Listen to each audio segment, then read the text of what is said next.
happens every time. Good afternoon, everyone. Good afternoon. Okay, so I know there's a national emergency alerts that's supposed to potentially, or alert system that's supposed to start at 2:20 at a rolling basis, so hopefully we can get through it. Okay, guys. I know it's been a busy 24 hours on the other side of Pennsylvania. I wanted to note at the top that we continue to see the election of a speaker as an internal matter of the House of Representatives, just as we have previous leadership elections in Congress. But as I said in a statement last night, the President hopes the House will quickly elect a speaker because the urgent challenges facing our nation will not wait. You just heard the same kind of sentiment from the President moments ago in the Roosevelt Room. The American people deserve leadership that puts the issues affecting their lives front and center, as President Biden did yesterday with more action to lower prescription drug prices, as he did today by delivering student debt relief for more Americans. Once the House meets their responsibilities to elect a speaker, President Biden looks forward to working together with them and members of both parties in Congress in good faith on behalf of the American people. The President has demonstrated his commitment to bipartisanship throughout his career and through the more than 300 bipartisan bills he has signed into law as president, including historic investment infrastructure, manufacturing, veterans care, and medical research, stopping gun violence, the overdose epidemic, and much more. That work must continue, and the President is ready to work with anyone willing to work together with him in good faith to continuing to deliver for the American people.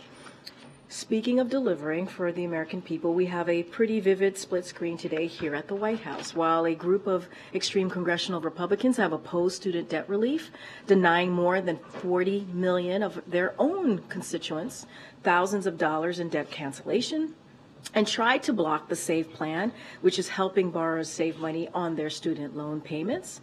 On the other hand, just moments ago here at the White House, as I stated, the President announced that an additional 125,000 Americans have been approved for $9 billion in debt relief through his administration's efforts to fix income drive repayment plans and public service loan forgiveness, and by canceling debt for borrowers with total and permanent disabilities.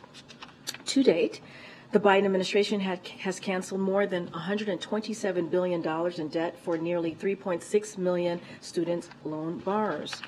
President Biden has long believed that college should be a ticket to the middle class and not a burden that weighs on families.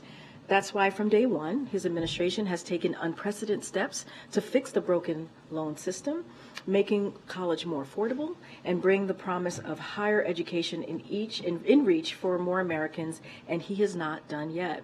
Under President Biden's leadership, this administration continues to work to open an alternative path to provide debt relief to as many student borrowers as possible, as quickly as possible, and the Department of Education provided an updated on our efforts just last week. As borrowers begin repayments, the President will continue to use every tool he has to give borrowers the extra breathing room they may need. With that, Darlene, good to see you.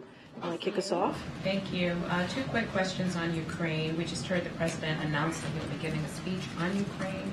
What more can you tell us? What is the timeline? Is he going to do this tomorrow or next week? Or So we'll have more to share on the President's speech. As he said, a major speech on Ukraine. Don't want to go beyond what he said, but as soon as we've locked that in, certainly we will share that with all of you, the timing and the date. And then you also talked about another means of potentially funding, getting U.S. support to Ukraine. Do you have any details on what he was talking about? I don't have anything more than what the President shared. Look, the President was very clear, right? He basically said, he was able to bring 50 nations together, right? Allies and partners together to give a commitment, to bring forth a commitment to Ukraine as they are bravely fighting for their freedom, right? Fighting for their democracy.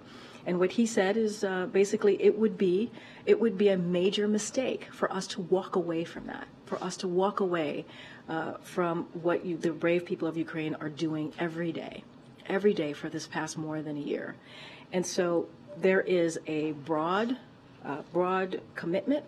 We see that from both the House and the Senate with both Republicans and Democrats to continue that support, that funding support that we have provided for Ukraine.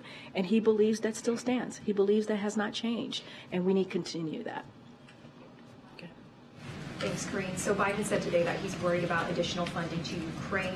So if someone like Jim Jordan, who has said he's against moving an aid package to Ukraine, is elected speaker, does the White House believe they can still get more funding through? So we're not going to comment on who's in the race or who's not in the race for speakership. That is something that the House needs to figure out, that House Republicans will deal with. What we can say, and what the president said as well, just reiterating this, is that he's committed to working across the aisle in good faith to get things done on a common ground, right? To making sure that we're getting things done for the American people. And so that is what matters. And we have seen him do this before in the last 2 years. I just mentioned the bipartisan infrastructure deal legislation, right? Which puts investment in infrastructure that we haven't seen in 70 years, right? Making sure that we continue to be competitive with China, right? When we think about the Chips and Science Act, we think about the Veterans Care, all of these things that he was able to do in a bipartisan way. So look, he wants to deliver for the American people. He's willing to work in a bipartisan way in good faith with whoever is willing to do that with him in the House and in the Senate. But is there any regret that, Kevin McCarthy was a known quantity, but with this next person, that it will be even harder to work with? Any regret that there wasn't more support for the existing speaker? Again, I'm not going to get into who's running or who's not running. That is, again, something for them to figure out. Look, here's the reality. The important fact is Republicans in the House, they have the majority, right? This is for them to figure out. This is for them to figure out how they are going to move forward, right? This is a situation that they have created. And I don't want to speak for every American across the country, but I would say a majority of Americans are sick and tired of the infighting that they're seeing in the House right now. They want to see us work in a bipartisan way. The president is willing to do that. Right, and so that's kind of where we are. The Republican conference that we see currently in the House, we've never seen that type of behavior. They stand apart from any other conference that we have seen before, whether you're talking about the Senate or the House. And so this is their creation, this chaos. If you think about it, this is like shambolic behavior that we're seeing from House Republicans, and so they need to figure it out. They need to end the infighting, and the president is willing and ready, as he has for the last 2 years, to work in a bipartisan way to get the job done for the American people. This speech, is it something that emerged in the last 24 hours, or have you been talking about it for a while? So I'm not going to get into internal conversations on the speech. You heard directly from the president. He wants to give a speech on Ukraine. You heard him say even during his remarks and answering the questions that he wants to lay out how important it is to continue. He wants to continue to fund, continue that funding for Ukraine. Look, again, he said he brought 50 nations together, allies and partners, to make sure that commitment to Ukraine was there. He wants to continue it. And this is important to the American people. This is important for our nation to continue that support to Ukraine. It is a direct connection. And so that's what you're going to continue to hear from the president. I'm not going to get into specifics about the speech that the president mentioned. Confident to worried about it. So what changed? Well, and I've said this before. Of course, it is a concern when you have a small fraction, in Congress, like the House Republicans, who are causing this type of chaos. I've said this before, right? Of course, it is of concern.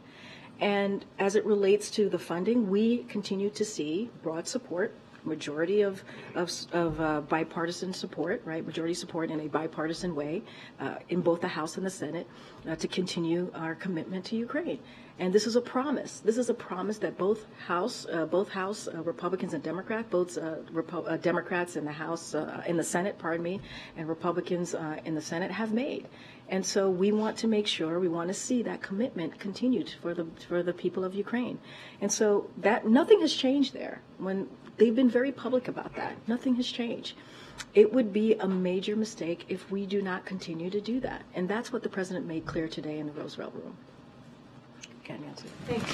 Following up on that, just yesterday, you told us, John Kirby told us, that the president reassured all these world leaders that he is confident that Congress is going to approve this aid. And now today, he's saying that he wants to deliver a major address to warn about how problematic it would be if Congress didn't approve this aid. So is he confident or is he not So confident that Congress is going to do this? he's confident because there has been a broad support for this, right? Majority support in a bipartisan way to continue this funding. That hasn't changed. We continue to hear that, and so that is what we are going to point to, obviously. But look, and I've said this: when you have a small fraction of, as I just said to Steve, when you have a small fraction of a party that is causing that type of chaos, it doesn't look great across the globe, right? That doesn't look very promising. But let's not forget, these nations also have their own domestic kind of processes and things that they have to deal with as well. So they understand certainly how that works for us as well, trying to get through the domestic policies or process or politics here as well. Look, what we want to make very, very clear is that we cannot walk away from our commitment. We cannot. It would be a major mistake. That's what the president wants to make very clear. And, the National Security Advisor, Jake Sullivan, said this the last time he was at the podium, is like the cost of doing nothing is so much greater than the cost of providing continued support. And so the president's going to reiterate that. He's going to reiterate those sentiments that we have. He's going to reiterate what you heard from him, how it would be a serious mistake if we walk away from that commitment. The president seemed to suggest a moment ago that there might be some alternative funding source he could tap into if Congress does not pass more aid for Ukraine. What is that funding source? I'm not going to go beyond what the president said. You're going to hear directly from him, as he said. He's going to give a major remarks on Ukraine. I'm just not going to get beyond that. Okay. Karine, our colleagues at CNN are reporting that the U.S. is sending seized weapons from Iran to Ukraine. Can you confirm that? And is that something that we're going to see more of if Ukraine aid continues to be stalled? So look, I wouldn't connect the two. Here's what I can say. CENTCOM put out a statement on this. The Department of Defense announced that the U.S. government transferred 1.1 million rounds of small arms ammunition for Ukrainian infantry units. And as I mentioned, U.S. Central Command, naval forces seized these munitions as they were en route from Iranian Revolutionary Guard to militant groups in Yemen in violation of international law and United Nations Security Council Resolution 2216. We will continue to take actions to support Ukraine in their fight for freedom against tyranny and to curb Iran's destabilizing activities in the region and beyond. And so that is our commitment that we will continue to have. And this is a way that we felt that we can also continue to support Ukraine. And to Nancy's question about alternative ways to fund Ukraine, was that the deal that the president was referring to again today when he said that the Democrats had a deal with Speaker McCarthy? Maybe it wasn't to bring a bill to the floor on Ukraine, but maybe this other avenue to get aid to Ukraine.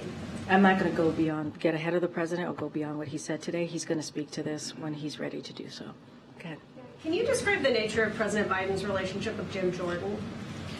Look, the president has been vice president. He's been senator, right?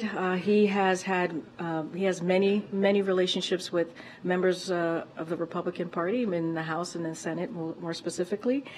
Just not going to get into characterizing specific relationships that he has, but the president has been known for a long time to work in a bipartisan way and have pretty good relationships with Republicans in Congress. I'm just not going to get into every member of Congress and his relationships with them. So I suppose that means you don't want to answer about his relationship with Steve Scalise? I'm not going to get into characterizing each relationship that the president has. Okay, Mayor. Thank you. I have just asked President Biden if he promised President Zelensky ATACMS for Ukraine, and he answered that everything President Zelensky asked for, we've worked out. It's hard to imagine that Zelensky didn't ask for ATACMS. Does it mean that some kind of solution for delivering ATACMS has been achieved? I don't have anything to say on that today. Look, I'm not going to go beyond what the president said. As you know, he has had multiple meetings with President Zelensky, and we work very closely with his team. We talk to them very regularly, and just don't have anything to share beyond that. One more question about Sweden's NATO membership. It's been almost 3 months since President Biden thanked President Erdogan for dropping his opposition to Sweden's NATO accession.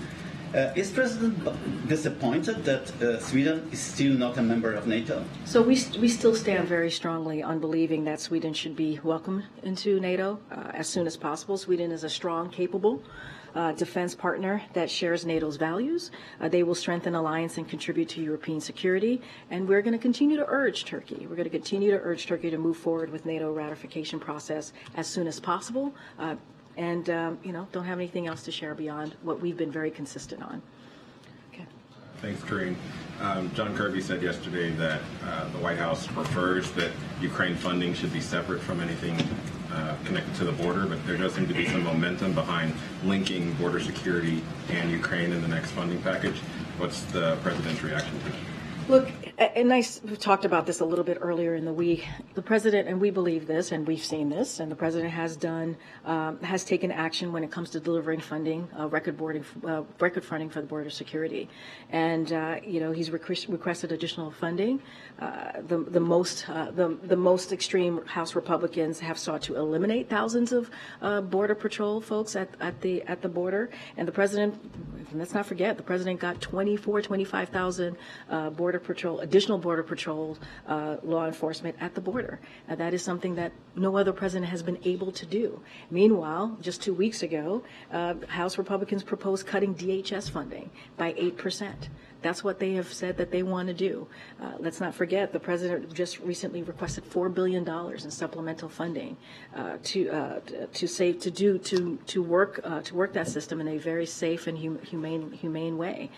When it comes to Ukraine, and you heard me say this, we want to continue to see the bipartisan support for funding in Ukraine. And we've heard from House Republicans and Democrats. We've heard from Senate Republicans and Democrats in a overwhelming way, right, in a majority that say that they want to continue that funding. And so that's what we want to see. And the president, again, asked for $4 billion in supplemental funding to deal with the border. And so, look, we've been very clear on how we want to move forward with the border. And you have House Republicans who want to take away that funding, take away the work that the president has done.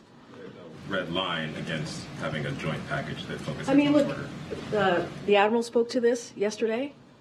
He was very clear about this, and we want to continue to see the support for Ukraine in a bipartisan way. We continue to hear from both parties saying that they want to do this, and so that's what we want to see. Continue the commitment to Ukraine, continue to that commitment so they can continue to fight against the aggression that we're seeing from Russia. And when it comes to the border, we've taken action. We've taken action by getting record funding to deal with the border. And we can't speak specifically about the alternative means that the president was talking about for funding Ukraine, but can you say is that part of a broader effort by the White House to try and find these workarounds if Congress isn't able to pass new aid? Just not going to go beyond what the president said. Right. And in the absence of a speaker, I'm just wondering broadly, are there practical concerns at the White House about things like continuity of government, about national security events? Are there particular scenarios that you're concerned about, in the next week or however long it takes to vote for a new House Speaker? Are there practical concerns about not having that person in government? I'm not going to get into hypotheticals, but what I will say is that we want to see House Republicans to end their infighting, to end their chaos that they've created. This is of their creation. They have the majority in the House. They can fix it. They can get their affairs in order, and they should. On behalf, not because for us, on behalf of the American people. That's what we want to see. I'm just not going to get into hypotheticals from here. Okay. Why is the president sending recorded remarks for Senator Dianne Feinstein's funeral tomorrow instead of attending in person? Well, it's not unusual for the vice, as you know, the vice president's going to be attending tomorrow, and so she will be, I would refer you to her office. I believe she will be providing remarks, and so it's not unusual for the vice president to go to a funeral instead of the president. Don't have anything beyond that. As you know, the president has, put out a statement on the passing of the senator. He thought that she was an effective elected official. She was a historic trailblazer, and they worked together on many, many issues across her career in the 15 years that they were senators together. Certainly, especially especially when you think about the assault weapons ban in 1994, which was incredibly effective for those 10 years that it existed. And so, look, you're going to hear directly from him. They're going to hear directly from him tomorrow at the service. But I don't have anything beyond his travel. Okay. Thanks, Karine. The Vatican's holding historic meetings on the future of the Catholic Church on issues like allowing women to become ordained as deacons and the blessing of same-sex marriages.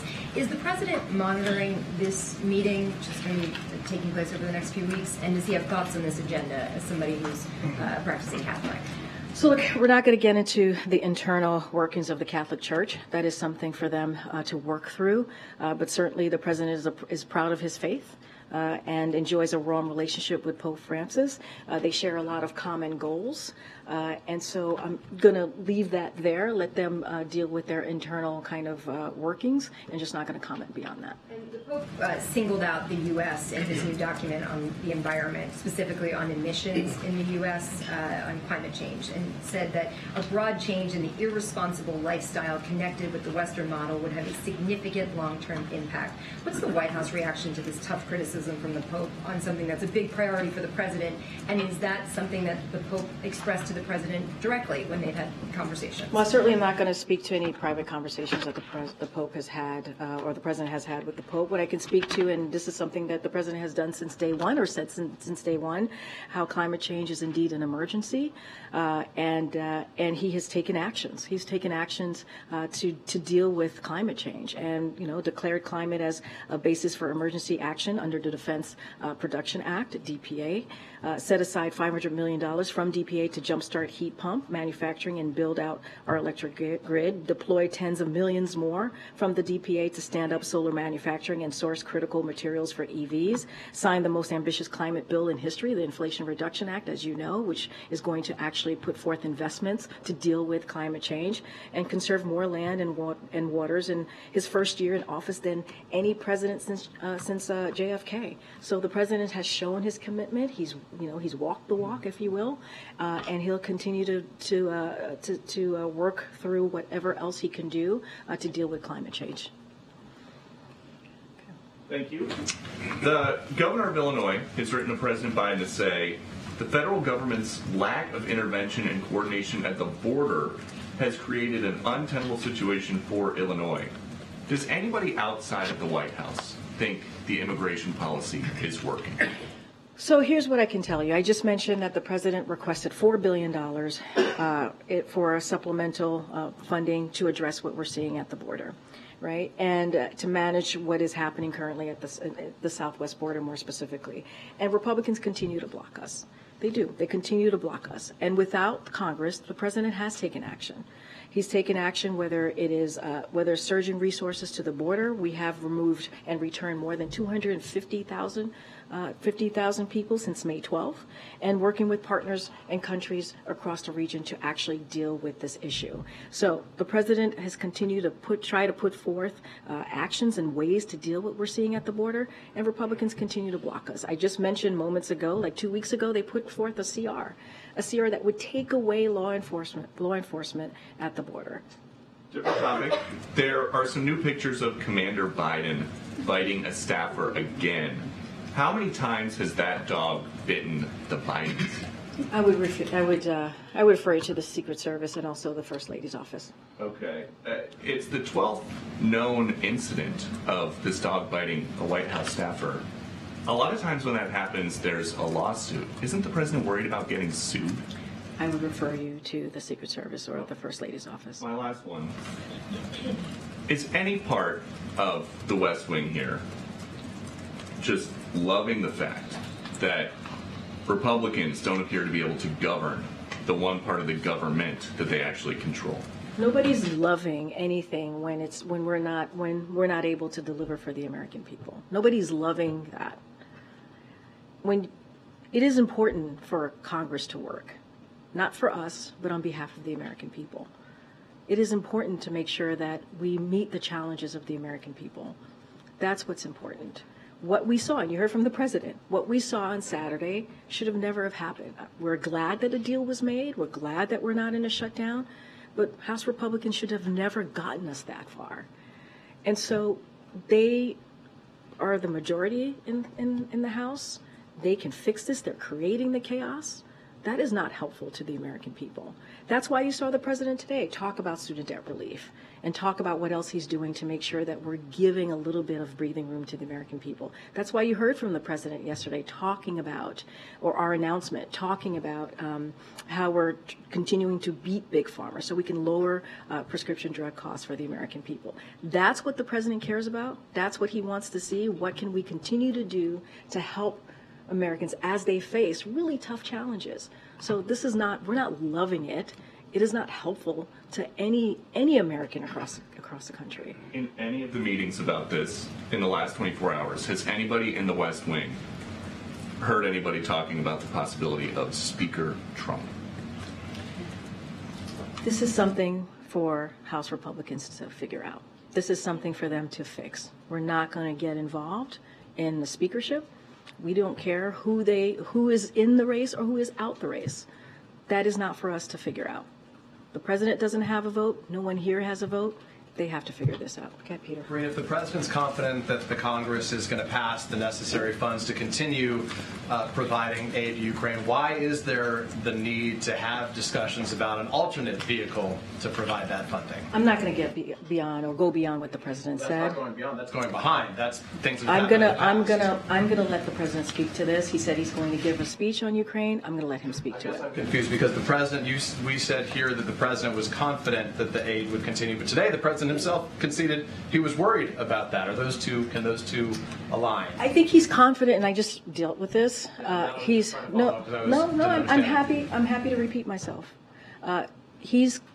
What we've heard from House members, both Republicans and Democrats, what we heard from senators, both Republicans and Democrats, have said that they want to continue the support in Ukraine so that Ukrainians can continue to fight against the Russian aggression. We've heard that majority, right? Overwhelming majority. So that still stands, right? That has not gone away. That still stands. That commitment that we have heard publicly from them still stands. So that is where we are with that. That is why we are confident that, yeah, you know what, there is broad support. Now, if the president wants to take an extra step and explain and talk through the importance of supporting Ukraine, that's what he wants to do. It's not the first time. He's done it multiple times, even when we've had continue to have bipartisan support. Doing it because he's confident, not because he's worried. I'm going to let the president lay out when the time comes as to why he wants to speak to Ukraine. What I can say is what we've heard from Congress, because it is up to Congress, right now, to move forward on how they're going to move forward in funding the support for the continued funding support for Ukraine. But it's important for us to point out what they've said publicly. Has the president spoken to Speaker McCarthy, or now former Speaker McCarthy, since yesterday? Has he spoken to the Speaker Pro Tem, McHenry, in the time since? Has he had any calls that you can share with us with those, because he needs them, as he acknowledged, to try to get Congress working and to get America working again for the American people? I'm not going to get into any private conversation. You're right. The president was very clear. He believes that they need to get back to work. House needs to get back to work. They need to figure out who their speaker is going to be. He's willing to work in good faith with whoever the speaker is. Just to be clear, when you say I'm not going to get into private conversations, you're not acknowledging that there were private conversations, just that you won't say yes or no. What I can say is senior staffers, as I've said many times, have been in close touch with members in Congress. Over the past several weeks, over the past several months, that's something that happens pretty regularly. And I can say this, that the president himself regularly, often, has conversations with members in Congress because of his some of them are relationships that he's had for some time now. Just not going to get into each conversation that he's had. They're private discussions. We don't read out each and every conversation that the president has. That's where I'm going to leave it. Thank you. Thank you, Karine. I'm going to follow up on my colleagues' questions about the president's speech. I know you can't talk about the substance of it, but can we understand this as an acknowledgement from the president that he perhaps could be doing better in terms of explaining to the American people why supporting Ukraine is within their best interests, and maybe an acknowledgement that there is waning support from the American public? So look, the president has spoken multiple times about the importance of continuing to fund Ukraine. He did it on Monday, he did it on Sunday, he did it today. And he talked about how there's a direct link in supporting Ukraine, continuing that funding, to our own national security.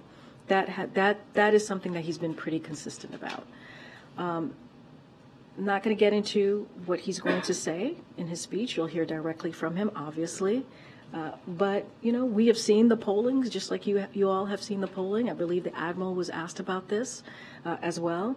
And, yeah, we see the polling, and we get that. We understand. But we also believe that it is fundamentally important to our own national security as well as supporting the brave people of Ukraine to continue that support. It is. Oh, there you go. Okay, thanks, everybody. I'm just kidding. I turned mine off. All right. I know, it works. Every couple of years, folks. Yeah. I don't even know what was the last statement, but go ahead. Yeah, Go ahead, Patsy. Thank you. It's going to go on a rolling basis. Be ready. But to address that, that waning support from the American public, and as well as the trajectory that there is waning support from Congress, at what point does the White House, would the White House reconsider the messaging on Ukraine? I mean, for as long as it takes maybe an effective message in the beginning of the war, but maybe the American people at this point need to hear something less indefinite, less open-ended. Is this something that the White House is considering? I'm just not going to get into the substance or the specifics of what the president's going to say. I mean, the president said it today, right? He said that he was able to bring 50 nations together to show the commitment to Ukraine as they stand up against Russian aggression. And he even said and went further and said that to walk away from that, to walk away from that would be a mistake. And he talked about what they're doing, what the brave people of Ukraine is doing in fighting against that aggression from Russia is directly linked to our own national security. And so he's always going to continue to make that very clear. We've heard that from the National Security Advisor Jake Sullivan when he was here recently.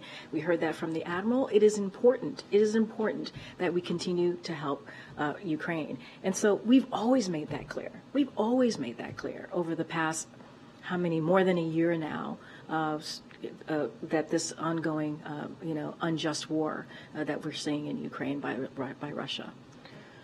Go ahead, Danny. Thanks, Karine. Just going back to the 50 nations, how worried should they be that the president is worried about the funding? Well, the president spoke to many of those allies and partners yesterday, and the Admiral said here, and we said that none of them brought up that they were concerned. They did not bring up any concerns, and so I think that's important.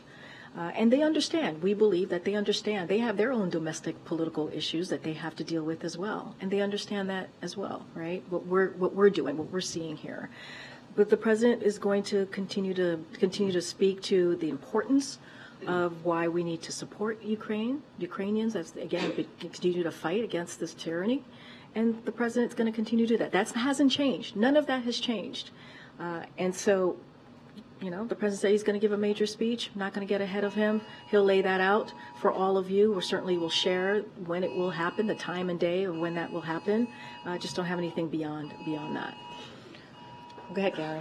This is quite something. Does the White House have a reaction to the shooting that occurred on Morgan State University?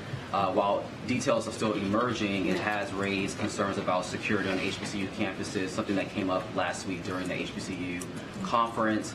And Congresswoman Alma Adams said that she plans to seek additional funding for HBCU campuses, specifically for security. Does the president support such additional funding for security on HBCU campuses? So I haven't seen that request, so can't speak to that directly. But what I can say is the president and the First Lady are praying for those wounded in the shooting at Morgan State University last night. And we know how traumatizing this continues to be for everyone on campus, for the parents and families of every student, and for the community. Last night and this morning, the White House team was in touch with the governor's team in Maryland, Governor Moore. Moore's office, as well as Baltimore Mayor and the president of Morgan State University about the shooting and offered our support. The ATF is actively assisting in the investigation as the search remains underway for the shooter. We urge everyone on campus and in the community to heed the guidance of safety officials. Morgan State is in our hearts today, and we will continue to do everything we can to provide support needed as the community recovers from this horrific shooting. In fact, as we just announced, as you all know, on Friday when we announced the White House Office of Gun Violence Prevention, is precisely why we did that, is to improve what we're seeing, right? This gun violence that we're seeing across the country, and not just on campuses, right? In communities just across the country. And so we want to be there for the survivors and the communities who are impacted by the shootings, and we're going to do that. And certainly that is one of the kind of the important parts of having the office. As it relates to any additional funding, just don't have anything to share with you at this time. This is a president that has given more than any other president as it relates to HBCUs, more than $7 billion. You see his commitment to HBCUs. I just don't have anything to share beyond that. One more topic. The NAACP President Derek Johnson sent a letter to Secretary Cardona requesting that the President's SAVE program for student loan debt is expanded to parent plus loan borrowers. He makes the argument that this is an equity issue, that black households disproportionately take out parent plus loans. Is the President open to retooling this program for these borrowers? So, look, I don't have any policy announcement to make at this time. What I can say is that through the rulemaking process, we are certainly focused on making sure that we continue to give relief to borrowers. I mean, that is part of the multiple announcements that you've seen since the SCOTUS decision. The President is very much committed to his student debt relief program. We'll have more once through the rulemaking session. Look, the President is always committed to trying to find a way to give Americans, in this case borrowers, a little bit of a breathing room. He talks about dignity, offering up and making sure people have dignity so that they can provide for their family. And this is what you're seeing from his student debt relief program. Just don't have any policy announcements to make. Okay. Thanks, Karine. In regards to this speech, Russia invaded Ukraine, which is enough in the past for most Americans to join together with the band, and we would find some unity. We do not have that unity, and there continues to be a lot of criticism of this administration's efforts in Ukraine on Capitol Hill with Republicans in Congress. So does this at all speak to the administration's ability to communicate to the American people that there is a problem that we should be behind, or do you believe it falls chiefly on the GOP? Okay. Did I get you there? I'm sorry. I wasn't trying to be confusing. Okay. As it relates to, and I've said this multiple times at this point, we have seen overwhelming support, to continue the funding for Ukraine. We've seen that in the House, in the Senate, from Republicans, from Democrats. They've been very public about it, and we don't believe that has changed. We do not believe that has changed. And so we want to continue that support. Again, you said, right, Russia invaded Ukraine, right? Ukrainian people are fighting for their democracy, fighting for their freedom. That is incredibly important. As you think about the NATO allies, the NATO countries that surround Ukraine, it is incredibly important that we support Ukraine, right? It is incredibly important that we do so. And so, again, the cost of doing nothing is so much more than the cost of providing continued funding for Ukraine. And so, as the President said, he was able to bring allies and partners together to provide that commitment to Ukraine, and it would be a serious mistake if we were to walk away from that. You're going to hear from the President. He said it. He's going to give a speech on it. He's spoken about it many times before. He's going to speak about it again. And it is important. We believe it is important. The President made this point for our own national security, to make sure that we continue to provide support. Will you speak to the concerns that the GOP and others have about continued efforts to aid Ukraine? Look, I get your statement, but we've also heard from overwhelming majority of folks in the House and the Senate, both Republicans, right, in both chambers, and Democrats, in a bipartisan way, supporting the continued funding. And Finally, this is my every 2 months request. He just spent time, the president just spent time at the pool. Which is Took great. 4 or And took- 5 questions from He the took pool. questions, and he did so on Sunday as well. Could we just get him to come out here into this room for those of us who are not a member of the pool to ask him questions? Well, look, the president loves taking your questions. He's done it a couple times this week. I don't have anything to commit to all of you. He's going to continue to do so when he can. Good. Oh, all right. I'm going to go ahead, John. You're the last one. Thank you very much, Karine. Some House Republicans have raised this idea of linkage, the idea that they would support another round of funding for Ukraine, but only if there's additional funding for border security at our southern border. What would be problematic with that particular idea? After all, it is divided government, and we do need to have some sort of compromise with divided government. I literally just answered this question about 10 minutes ago, so I'll say this. When it comes to the border, the president has provided record amount of support of funding to deal with the border. And Republicans do the opposite. They literally put forth a CR 2 weeks ago that would take away funding to have law enforcement at the border. That's what they put forth. That's what they continue to do. And so, you know, the president is going to continue to do everything that he can to deal with what's going on at the border. He asked for $4 billion in supplemental funding, and House Republicans want to take away law enforcement at the border. And so you could not have two different ways of moving forward in dealing with the border. And as it relates to Ukraine, I've said this over and over today, we have seen overwhelming bipartisan support to continue the funding in Ukraine. That has not changed. That still stands. Members in the House and in the Senate, both Republicans and Democrats, have been very public about that, and that's what we want to continue to see. Thanks, everybody. I'll see you tomorrow.